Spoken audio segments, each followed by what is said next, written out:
Session 2, Classical Conditioning. Introduction. Many important scientific discoveries have been made by man quite accidentally, through careful observation or through plain curiosity. Classical conditioning is a good example.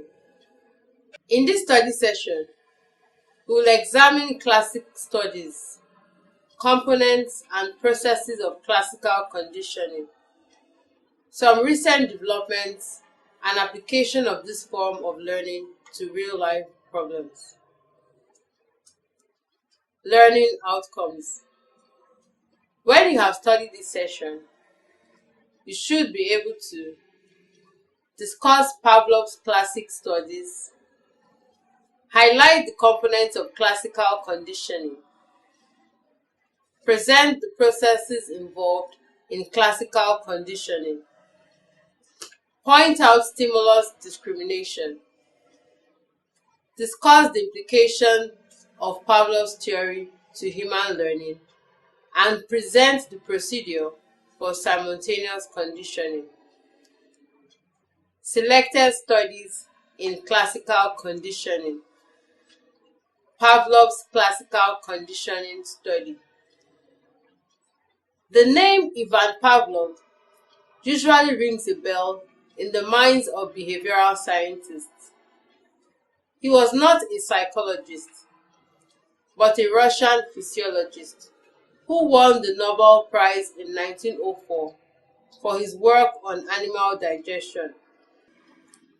Pavlov developed a method for measuring and analyzing the secretion of saliva. He surgically implanted a tube in the salivary gland of a dog, then gave the dog meat powder, that is food. The meat powder caused the dog to produce saliva, and Pavlov collected and measured it. He watched as the dog went through his experiment procedures. After a while, Pavlov noticed that the dogs often salivated before the food was even placed in their mouth. Pavlov observed that this early salivation could be triggered or motivated by such things as the sight of the food, the click of the laboratory equipment, or the sound of the experimenter's footsteps. Pavlov taught dogs to salivate at the end of the bell. When meat powder or food was placed on the dog's tongue, saliva would flow. This was a biological response requiring no learning.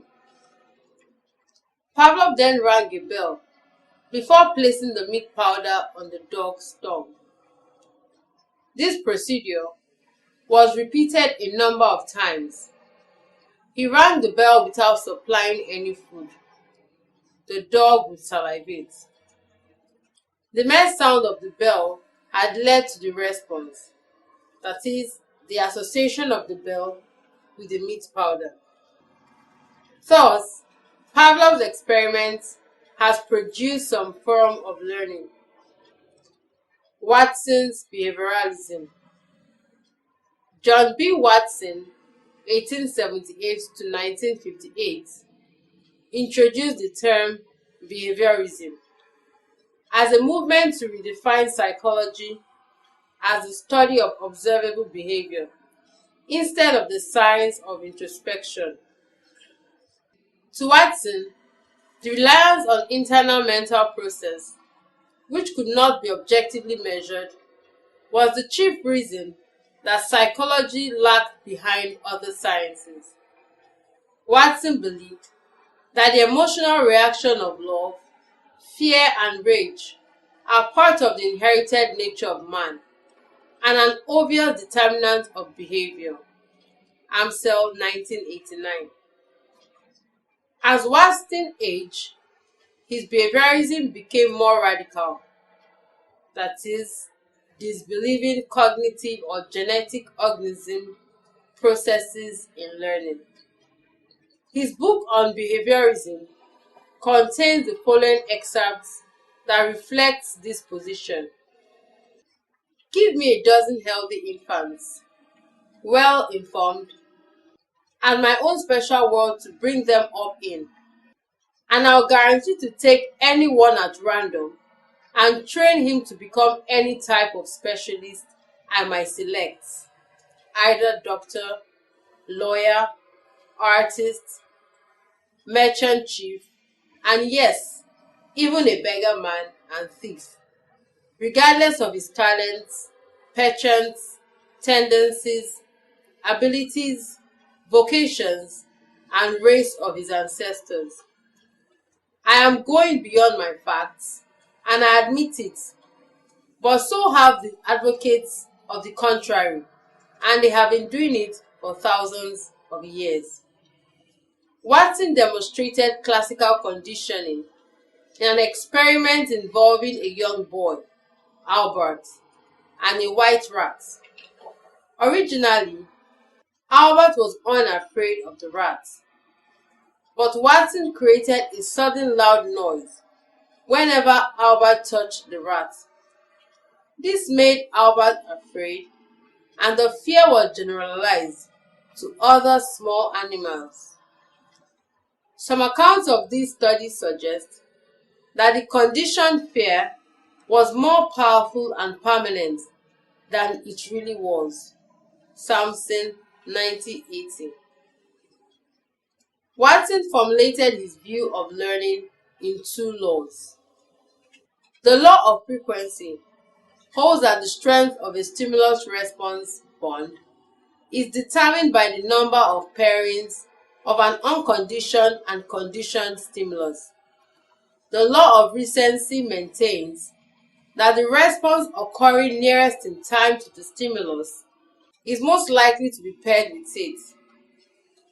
Learning occurs because the unconditioned stimulus and conditioned stimulus occur closely and frequently. Components of classical conditioning. What Pavlov observed in his experiments is called classical conditioning or learning by association. It is essentially a matter of forming associations or relationships between objects or events in the external environment. To accomplish classical conditioning, I'll present two events in such a way that you can form an association between them. For instance, a woman leaves the hospital after recovering from a serious automobile accident. As she's about to enter the taxi that will take her home, she's overwhelmed with terror. In the same manner, an individual who lost his mother through an attack by a mentally deranged man will always dread the appearance of a mechanic. Tip: in either of these examples, a stimulus that would normally be of no special emotional significance, like a taxi or an attack, now comes to produce a powerful emotional response from the people involved. Presumably, the stimulus produced this response because of its past relation with other stimuli that were emotionally significant, like accidents or fatal attack. The study of Pavlovian conditioning is about stimulus-stimulus or event-event relations of this very type. That is, about the conditions that produce association between stimuli and about the behaviors these associations evoke.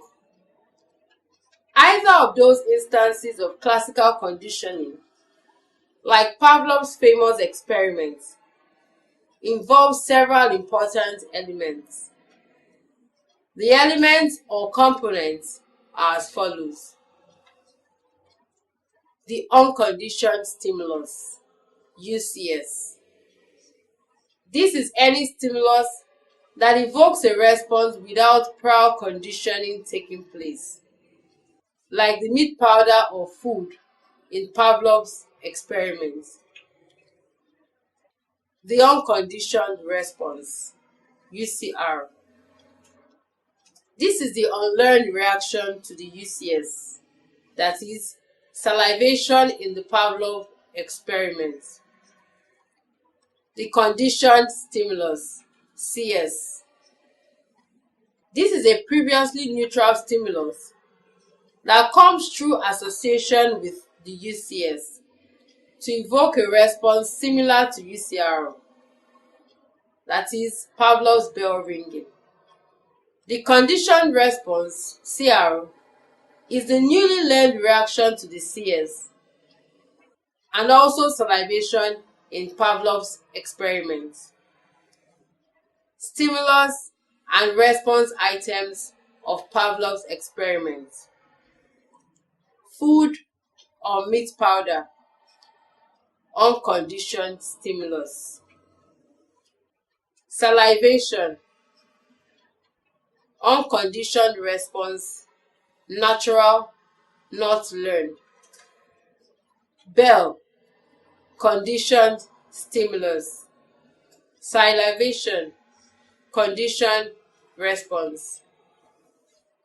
Hints. Classical conditioning is also known as reflex, respondent, or S-type conditioning. It suggests that the learned response is elicited involuntarily from the subject rather than voluntarily produced by the subject. Pavlov, the physiologist, envisioned that exposure to the unconditioned stimulus excited a neutral area in the brain's cortex that then triggered the unconditioned response in a reflexive or automatic manner. Pavlov hypothesized that pairing the unconditioned stimulus with the conditioned stimulus formed a neutral link or bond between the two stimulated areas, which, when formed, would allow the unconditioned stimulus to directly evoke the conditioned response. There are temporal arrangements of stimuli in classical conditioning. In short delay or standard conditioning, the conditioned stimulus, bell, is ringed shortly before the UCS presentation of the meat powder, food, which is often about half second, and remains until the UCS starts. In delay conditioning, what happens if the CS and UCS are quite long? In this procedure, the CS begins several seconds or more before the UCS and remains on until at least the outset of the UCS. For instance, in Pavlov's experiment, the bell was rung first before the sound went off. Then the dog was presented with the powder meat or food. This method appears to be the best form of learning conditioning, involving a brief delay between CS and UCS. Health and Rest Scholar, 1973. Solomon et al., 1993. Valenskaya et al., 1997. Classical conditioning processes. Classical conditioning involves several different processes.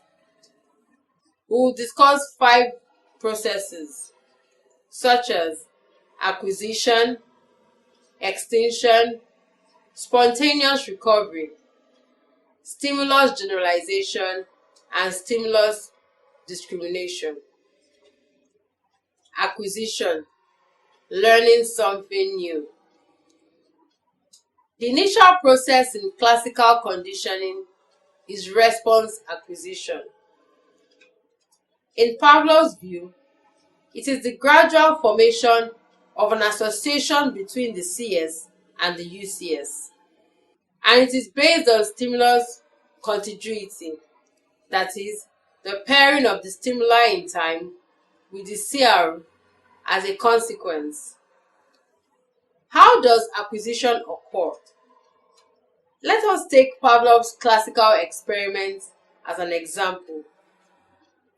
At first, the bell, CS, is a neutral stimulus.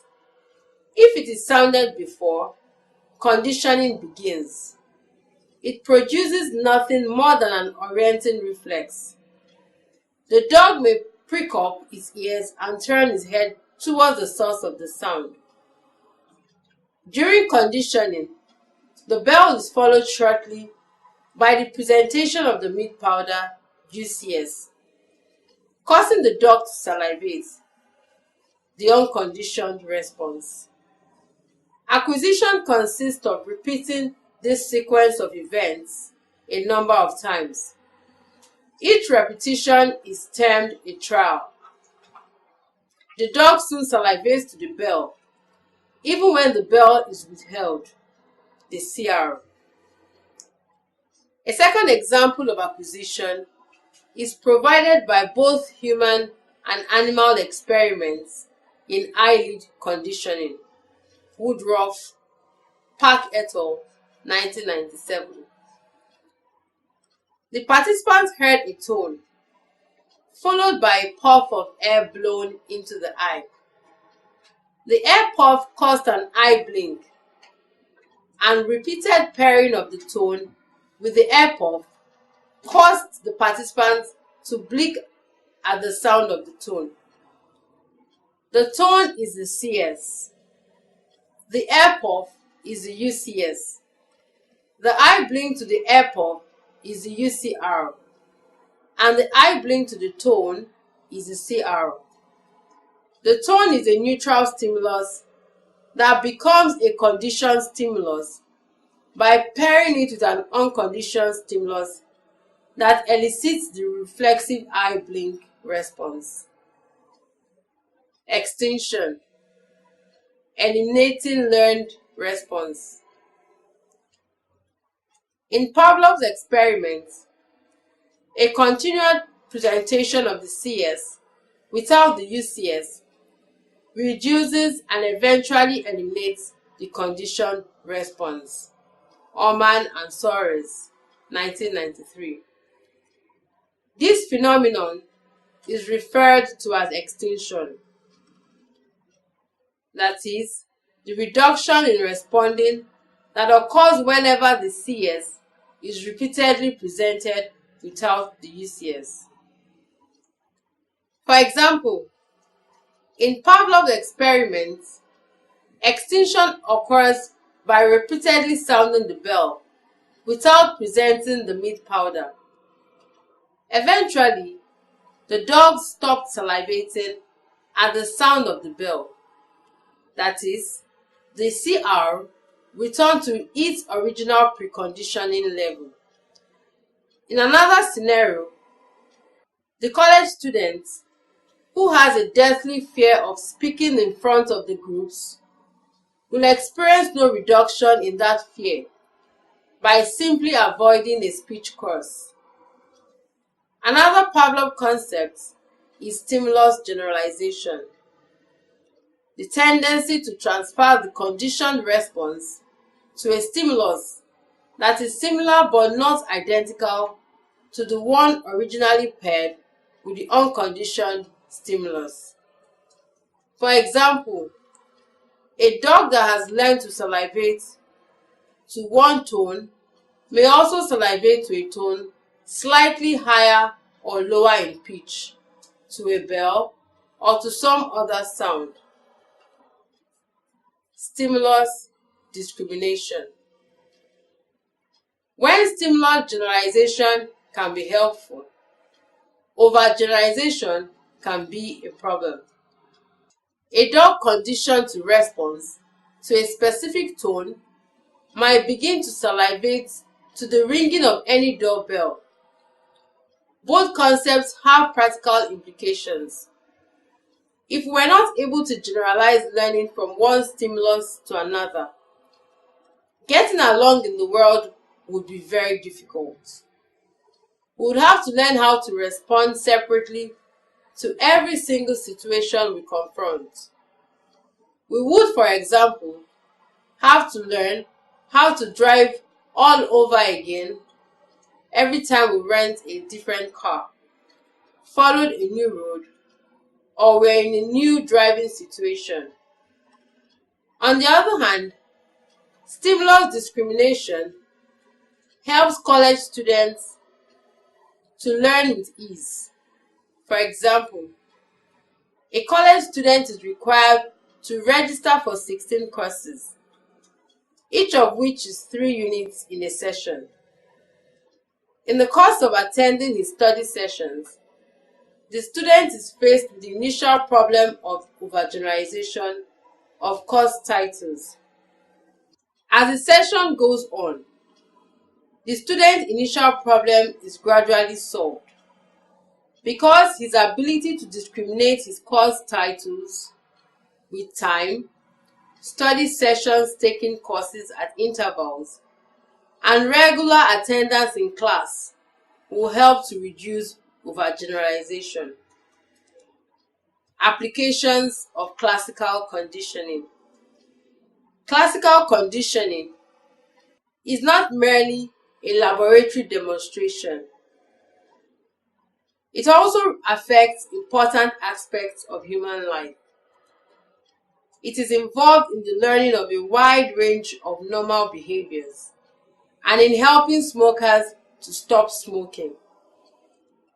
There are many examples of classically conditioned responses in humans.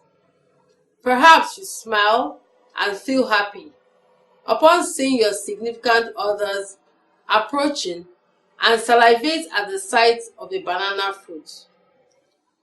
Why do we have these reactions? The simple answer in each case is that we have formed a classically conditioned association between two stimuli, such that a previously neutral stimulus has come to elicit a reaction that is naturally or automatically produced by the unconditioned stimulus.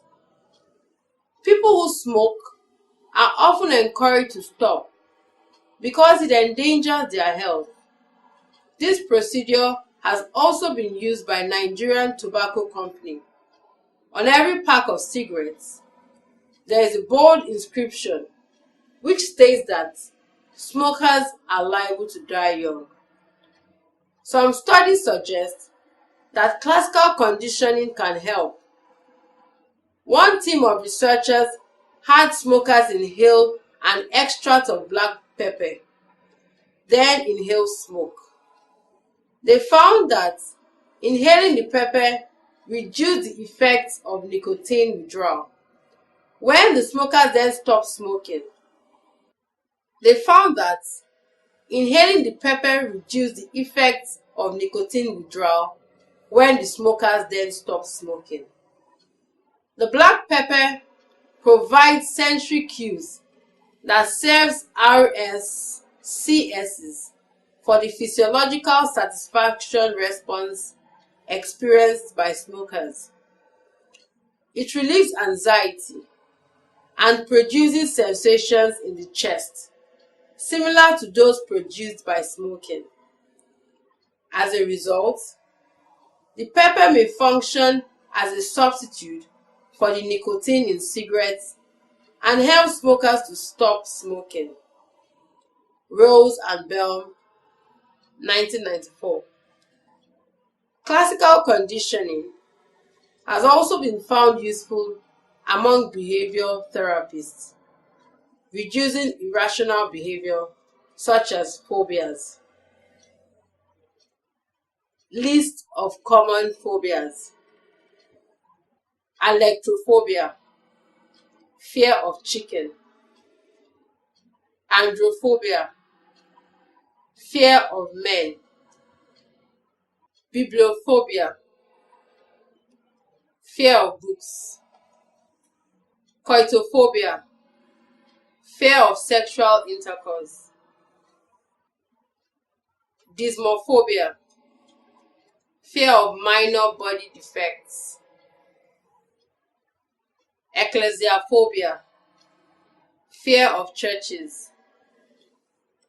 Phonophobia, fear of speaking. Xenophobia, fear of strangers.